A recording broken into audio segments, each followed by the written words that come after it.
সাহারি তো খাবো ঠিক আছে, কিন্তু সেটা শেষ সময়ে খাওয়া, দেরিতে খাওয়া। সাহারি কি আগে খাবেন না শেষের দিকে খাবেন? শেষের দিকে। কেন?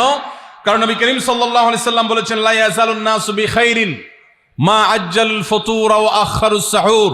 এই উম্মত, মুসলিম জাতি ততদিন পর্যন্ত কল্যাণের উপর প্রতিষ্ঠিত থাকবে, তারা কল্যাণকে স্পর্শ করতে পারবে যতদিন পর্যন্ত তারা সাহারি তাড়াতাড়ি খাবে না দেরিতে খাবে? দেরিতে খাবে।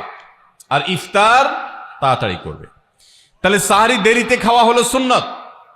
আমাদের দেশে গ্রামে অনেক মুরব্বীরা এখনো আছেন, রাত 12টা 1টা 2টা বাজে সাহারি খেয়ে শুয়ে থাকেন। তারা চিন্তা করেন পরে খাইতে গেলে আবার বর্ডার ক্রস হয়ে যায় কিনা, সীমা লঙ্ঘন হয়ে যায় কিনা, রিস্ক নেওয়ার দরকার কি, এই জন্য 12টার সময় খেয়ে রাখি। এটার কারণে সাহারি খাওয়ার সওয়াব পাবেন ঠিকই, কিন্তু দেরিতে সাহারি খাওয়ার যে সুন্নত, সেই সুন্নত আদায় হবে না।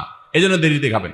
দেরিতে খাওয়ার মানে আবার এরকম দেরি না যে আপনি আর মুয়াজ্জিন সাহেব দুজন কম্পিটিশন করছেন, আপনার হাতে খাবারের প্লেট আর মুয়াজ্জিনের হাতে মাইক, আপনি আগে শেষ করেন আর মুয়াজ্জিন আগে আজান দিবে, কম্পিটিশন চলছে। এত দেরি করে একেবারে লাস্ট মিনিট পর্যন্ত খাওয়া সুন্নত নয়। কথা কি বুঝাতে পারছি?